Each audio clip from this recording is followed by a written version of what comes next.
Sometimes our bodies just get in the way. I know that's a very strange way to begin our devotional video for the week, but sometimes our bodies get in the way. Sometimes they distract us. Sometimes they demand so much of our focus that we reduce all of life, all of love, all of grace down to our bodies. I mean, think about it. Even whenever we envision heaven, a lot of the times one of the things that we point to, especially the older that we get, or the ailments that we have in our own bodies or in the bodies of people that we love, when we talk about heaven, when we envision heaven, a lot of the times we emphasize bodies that are fully functioning, bodies that are fully healed. And I'm not saying that's not true. I'm just saying that sometimes bodies get in the way of what is most important, of what is most incredible, of what is most miraculous. Today, I'm in Mark chapter 1, verses 40 through around 44. And the reason why I latched onto this text this morning was because what it is that needs to be healed, not just in this story, but in all of us, oftentimes has very little to do with our bodies.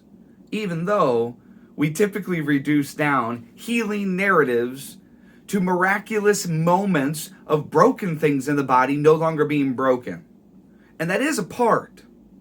That is not really the point. So Mark chapter 1, verse 40. Listen to how the text progresses.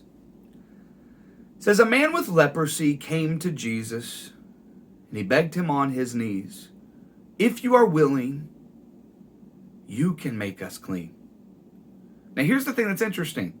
Notice what he's asking for. If you are willing, you can make us clean, or make me clean. A lot of times we read into that and we say, if you are willing, you can heal our bodies. Now that's a part of it. But sometimes the bodies just get in the way. Keep reading. Verse 41. Jesus was indignant. I believe he's not indignant at the man. I believe he's indignant at the fact that this was never the way things were supposed to be. That the bodies weren't supposed to get in the way. They were supposed to create a context that serves God's goal of revealing himself to us and then us connecting ourselves to him. It says, but Jesus reached out his hand and touched the man. I am willing, he said. Be clean. Immediately the leprosy left him. Listen to this. Immediately the leprosy left him and he was cleansed. There's two things happening here. The man asked, can you make me clean? Jesus responds, be clean. And then in the assessment of the miracle in verse 42, it gives two somethings. Immediately the leprosy left him and he was cleansed. And then notice the emphasis in verse 43 and 44. Notice Jesus's emphasis of what just happened. Jesus says, Jesus sent him away at once with a strong warning. See that you don't tell this to anyone. There's a lot of reasons why the messianic secret exists. Well, ultimately, in verse 45 here, Jesus sees that the more popular he gets, the less he's going to be able to actually impact people on a one-on-one basis.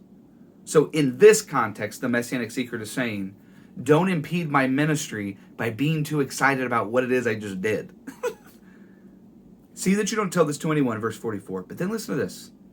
But go, show yourself to the priest, and offer the sacrifices that Moses commanded for your cleansing as a testimony to them. You're already cleansed. But go, offer the sacrifices that Moses commanded as a testimony to them. Now here's what I want to point out.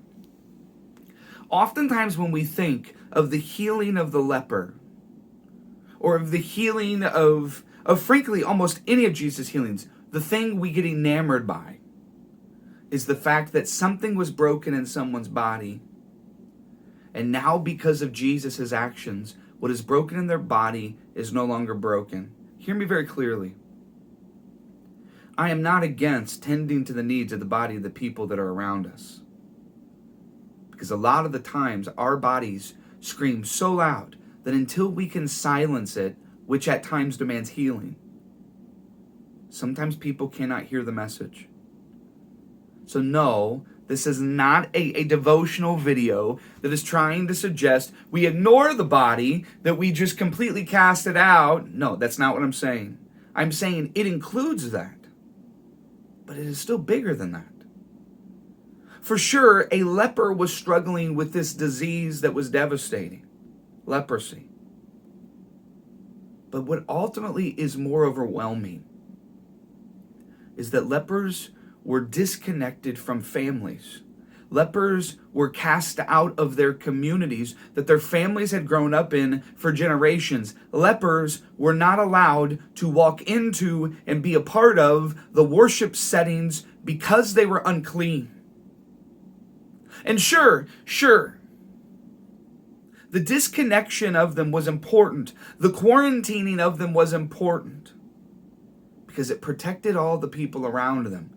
And that is not a bad thing. But for the person with leprosy, what they long for most is sure to be healed of the brokenness in their body, but so that they can be connected to the community and to the family and to the God in the temple itself that surrounds them. Why? We were made for community because we are created in the image of an eternal community known as the Trinity. Here's what I'm trying to say. Sometimes we reduce down the healing acts of Jesus or the healing of God in the Bible or the healing of God in the future. We reduce it down to merely something that we identify as broken in the body. But what many of us fail to realize that are even watching this video today is that the things that are destroying us, the things that are torturing us, the things that will be set right include the body, but are far greater than that. For many of us experience the sickness of loneliness. And many of us experience the sickness of insecurities. Many of us experience the sickness of wounds that keep us from being able to be fully vulnerable, to engage in someone else with all that we are, and at the same time to receive all that they are in beautiful communion. And if we're having a trouble doing that with each other, then we're probably having a little bit of a trouble doing it with God himself. Therefore, the first and greatest commandment becomes quite difficult to obey. Because it's really hard to love the Lord your God with all your heart, soul, mind, and strength, whenever your heart, soul, mind, and strength are experiencing deep brokenness. Here's my challenge for you this week. Don't just lament the breaking down of your body. Instead, come to the Lord and ask him to cleanse the aspects of you that might include the body, but focus on gifts far greater than you could ever dream of: community. In other words, fully engage the word shalom, which doesn't just mean peace, it means setting all of the wrongs right. I love you guys. Have a good week.